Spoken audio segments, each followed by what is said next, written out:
gardeners Susan and Stephen Feltz. And a visit to their garden is always filled with surprises. All right, she's sticking her tongue out at me. The story of the garden and the gardeners, next on A Gardener's Diary. As I walked through this 10-acre garden in Nashville, Tennessee, it was hard for me to believe that it was once just bare land. The Feltz' first step at creating this lush landscape was to bring in trees. One of the very first things we did before we bought the property is we talked to a tree moving concern. We moved 26 trees in one day.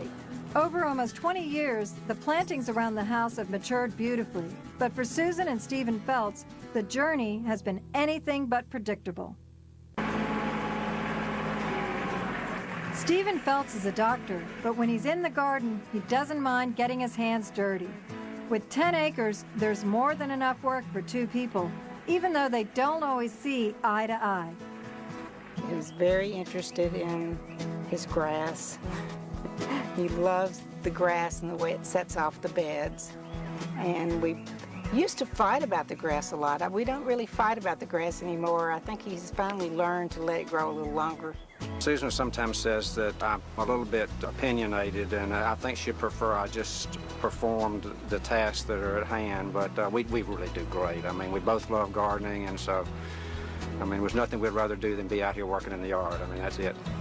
Susan, you have the most bountiful borders. They're really a classic example to me of a mixed border. You've got great shrubs and herbaceous plants, and they're all mixed together in the way that a true mixed border is. Just the hardy geranium as the little carpet or socks at the bottom of this looks like an arborvitae. And the physocarpus, is this Diablo? Diablo. Oh, that is such a pretty The one. Indigofera kind of coming through it. Now Diablo keeps this pretty color, this sort of burgundy foliage throughout the summer. Holds up for you? It does. And this is are you zone 6? Yes. So you get cold in the winter.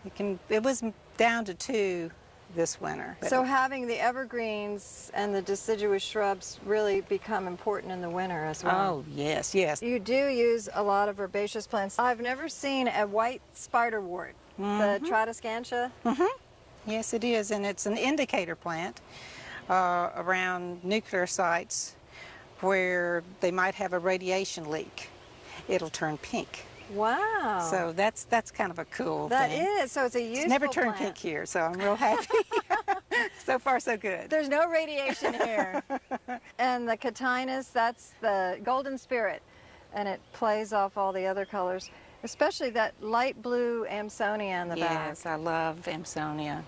I've got a lot of that. This is wonderful right now, just in its textures and grasses. And what about that miscanthus or maiden grass in the back? Is that a special selection? It's just variegata. But Just variegata. Just variegata, but you know, I love grasses, so you'll see a lot of grasses around here. They move, you're getting the movement today, and that's what they add to your garden. And the way you use conifers, like these look like arborvitaes. I absolutely love having the evergreens in here. And So what selection is this? this is Thuja occidentalis spiralis. Spiralis. See it kind of curving around? It does, the branches and the tree doesn't as much as the branches are twisted. And for an evergreen, it has beautiful winter color. I've grown them from twigs. You grew Just them from twigs, cuttings? Absolutely. So That's great. they're my babies. And the spirea, that more of that chartreuse color, that really adds a lot of brightness. Right, right. Right now it's working. And all the way, and more conifers in the back, and Arizona cypress. that Arizona cypress is that pretty blue, that blue-gray. Everybody loves that. If it's blue, it's in, I think, foliage-wise. But the plant that just calls out, I have to run down here so I can touch it, is this variegated Cornus controversa. That is something to lust after. It is. In early spring, those branches are just blood red. I have a lot of chameleon plants that go through color changes with the season, and that one is striking in the early spring. And does it also bloom? Will you get the pretty blooms that you get with Cornus controversa? It blooms, but you know, it's not like a dogwood bloom. It's more a cluster bloom. And you've got it, it's a pretty hot spot here, and it seems to hold the variegation even in Definitely. It stays. Nashville, Tennessee. Nashville, Tennessee. That's a little Florentine iris, you know, orris root that you This use right in here? making potpourri. This? When you make potpourri, they'll tell you to add orris root. That is the iris that's used to make potpourri. You just slice up its little tuber and dry it out, and it helps stabilize and keep the fragrance in a Wow. potpourri. So you've got indicator plants. Your plants have to serve many functions. Yes, and that's what makes gardening so much fun. And you just tinkering and keeping your hope that something will be better in the next year than it was last year. And if we can make it through the Japanese beetles, we'll do all right.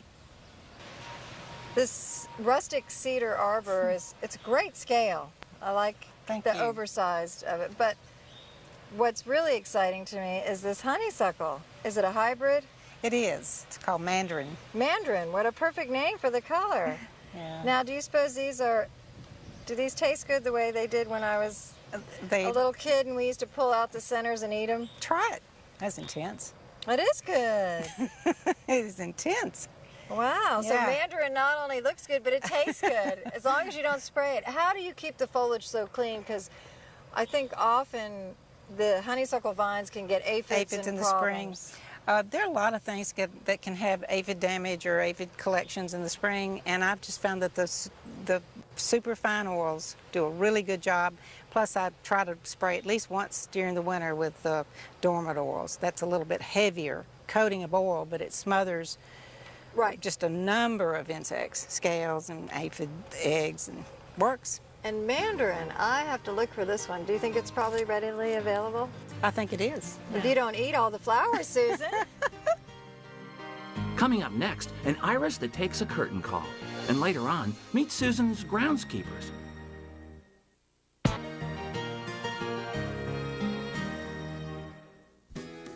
When I visited Susan Feltz in Nashville, Tennessee, I was amazed that she was still enthusiastic, even after gardening in the same spot for nearly 20 years. I also found out that Susan's enthusiasm started when she was growing up. I lived on an acre lot in Lebanon, Tennessee, from the time I was 6 years old, in a house my parents truly loved, and they loved the yard and gardening, and they just spent a lot of their spare time making the yard a really pretty, inviting place. Susan has continued the family tradition by creating a beautiful garden that her own children can enjoy, and it's a great place for special family occasions. This open area is where we're going to stage my son's wedding. Your son's getting married right here. Right here on June the 18th. And it's going to be a small wedding, and then probably next year it'll be my daughter. You're not worried about weather? Of course. Constantly worry about weather. I hope it'll be good. I really do. Oh, well, that's so special to get married in a garden like this. And look at this border. I love your use of the dark foliage, the deciduous shrubs, and the conifers together. We had a garden tour in England at Hever Castle, and I saw there, it was like a hillside that had been transformed with all these different heights and structures and colors, and I came right home and started integrating flowering shrubs and evergreens into this hillside, which is not an easy place to garden. So it's, on the hillside. oh, it But looks, this all works well. This is a Weigelia. yes, there's wine and roses. Wine and roses, I guess, for the dark foliage, and that holds up well. It real well. That's a cultivar that's pretty available these days, isn't it? It's everywhere, but you know, I think it'll be a standard because of the purple foliage. It's really heat tolerant, and the blooms, of course, Weigelias have always. How do you say that? I've been told recently that it's Weigela. Weigelia. And I say Weigelia. I know you say Weigelia, and I say Weigela. Weigelia. It's whatever. Let's cut the whole thing back. Oh, do you ever cut it back? I cut it back this year. I cut it back severely, and that's what they recommend too. And it's doing great. The Chamaecyparis, is that gold mop? It is gold mop. Golden mop. I want to try that because I've got a conifer in my herbaceous small border. But that's such a good color. I would like It to likes sun, try. though. It does not give you that good color in the If you don't have shade. good sun. I've had them planted other places that just don't get it. And your fringe tree, that makes such a great focal point at the back of the border. You've got more of the golden conifer repeating. The calycanthus. Yes. That plant is just a showstopper. Calycanthus, Look at that. ralstonii, Hartledge wine. It's a hybrid between our native calycanthus and the Chinese species, and it's just look at the center of the bloom on that bottom one. It's incredible. Yeah. Pull that open. Ah. Isn't that great? Wow. It's just beautiful. And I like the way you've got the combination with the bearded iris works really well. And you know that little purple one, it was a gift from a friend. I didn't really think I wanted it there, but it blooms again in the fall. Oh, it's remontant. Yes. Oh, I get to use that word, remontant. It is It blooms again. How I odd remember to see a iris blooming in the fall. And this is a great garden structure here with the cedar and the swing. Well, thank you very much. We enjoy it, and I'm kind of hoping this is where wedding number 2 will be. Wedding number 2 will Yeah. be right here. Oh, I like this swing. I don't know. Oh. Yes, isn't this great? Oh, yeah. Now, Susan, do you guys ever come down here and relax? We were down here yesterday, actually. We were. Wow. I take time out to enjoy my garden. I work really hard, but realistically, I can only do maybe 6 hours straight. Maybe 6 hours, as if that's not very much. That's 6 hours out of 24, so And the views from here are great. You get great views up to your borders. So you can sit down here and edit the garden and get Stephen to move things around for you. I move things around. I figured you did.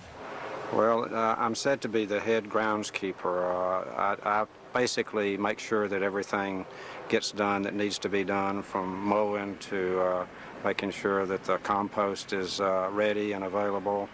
And I help out a little bit with the design, but that's largely Susan's part of the thing. I do the heavy lifting, I guess you'd say.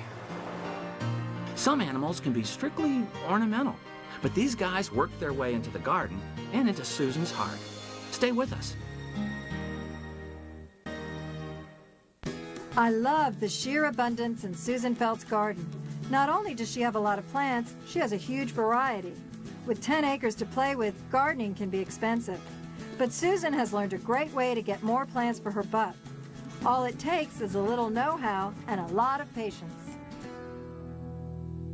Propagation just goes right with my interest in gardening, in that plants can be very expensive, and if you go buy a $10 plant, and the next year you divide it into 3 more pieces, and then after that you maybe even gather the seeds and start sowing those, you can cut down on your expenses. It took me years before I decided to try seeds, but now I gather seeds and experiment with those and cuttings, and we would love to learn how to graft. We've got a lot of Japanese maples that are wonderful specimens, and we would love to learn graft some of those.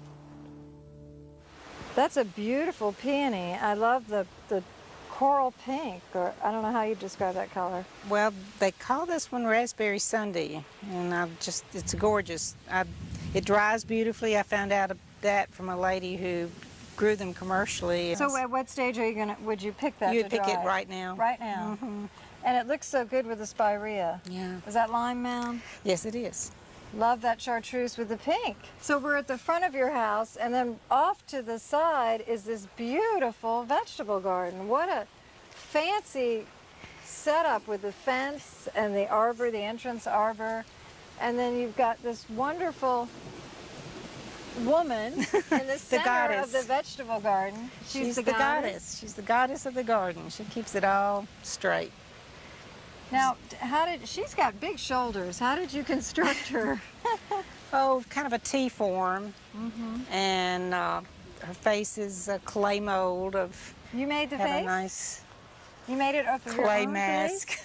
Yes. Clay mask. So you got a facial before you made the mask. Right. She's great. The garden goddess. She's fun. She's fun. And this looks like a great path with all this color back here. What part of the garden is this? Well, this we call the goat's garden because at one The point, goat's garden. this whole area was nothing but just a real vicious tangle of impenetrable plants and vines, and we talked about hiring somebody to clear it, and I said, you just have to bulldoze it. I said, what we need are goats. Did you ever think you would be a goat master? Never. Susan decided goats would be good for cleaning up brush in an area that needed to be cleaned. And when Susan gets an idea, It usually happens. exactly. So we found ourselves with 2 little goats and a Great Pyrenees puppy to keep them safe.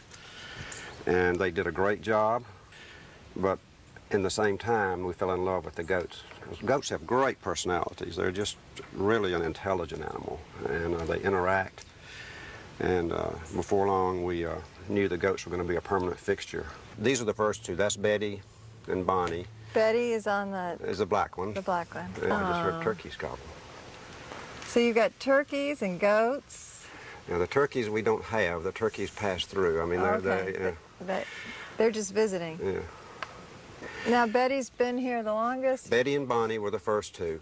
Betty, with the black with the horns, she is what's called the herd queen, and one of the females will rise to the top of the to become the leader of the herd, and they basically, she decides when they're going to go out and graze, when they're going to come back to the barn, whatever they do, she's sort of in charge of it.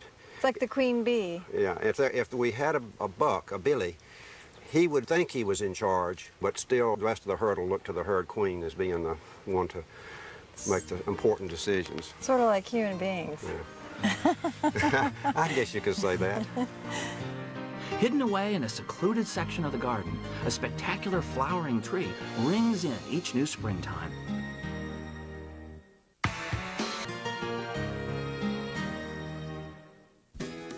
I was really impressed with the way Susan Feltz handled change in her garden. She was able to find new opportunities even when Mother Nature herself seemed to be working against her. I think I was born a patient person, and that is one of the main things you have to be in order to be a good gardener. This is almost a hidden little garden back here with this little stone steps that take us sort of through the shade out to a really sunny area. Yes, and we're experiencing change here because we've lost our sassafras grove due to fungus that got in the grove. And you know, as sassafras grow, it's all one organism. And so we watched, sadly, one by one by one. It took about 5 years. Ooh. So we finished taking out all the old sassafras. Now we have a sunny garden with lots of hostas. But we will flip-flop and move some of these shade plants back to this area that's shady, and we'll move some of those plants back over here. And So change the is shade good. and the sun. Change is good in a garden. It keeps you constantly trying to juggle and see what will work, and we're already adding more trees. But this little Japanese maple is called red spider, and it probably should have more protection from the sun, but so far it's not reacting. We'll see what it happens. Red spider, I like Red it. spider. I love the. Isn't that nice? What will that keep the deep red foliage, and then does it get fall color as well? It just stays burgundy all summer. Ooh. I brought that back in a handbag from Seattle. A handbag from Seattle. I just love collecting these little miniatures and bringing them back. And you grew it on. Mhm. That's Yeah. great. Another hidden little area in your Welcome garden. to my little garden room. This is a great garden room. And I like the green space with the...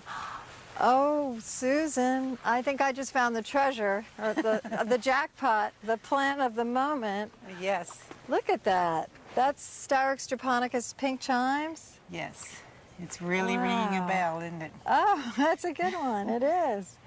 And it's so floriferous. It's just loaded with blooms. And this is a cool day, so we're not getting as much fragrance. A lot of fragrant plants seem to pass that fragrance out when it's a little warmer than it is today. But it has an interesting story. I was just in love with this tree. It had bloomed, had a beautiful year, and then it just suddenly died to the ground. Oh, no. It had ambrosia beetles, little frass coming out from all the little stem. And I thought it was a goner, but the next year it popped back up from the ground. And you got 4 trunks. 4 trunks. So, So you got, wow. So you just waited. You didn't necessarily pull it out. No. That's the reward. yes, I just didn't get around to it. That was, and then the purple here just plays off so nicely. And this is intriguing. A purple, I don't see a lot of colors in your garden with ornaments, No, but I like this. Thank you so much. Is that lamium? That's a lamium, isn't it? Mm-hmm. That's a pretty one. It's really So nice. shades of purple. Shades of purple. I love it. Thank Your you. property's just filled with hidden rooms, isn't it? Oh, it's this one I just love. It's so, you can just disappear back here and nobody can find you. You stay real quiet. It's just my life, and to me, it's as close to heaven as you can get. I worry about, what would heaven be like? Would it be football games, or would it be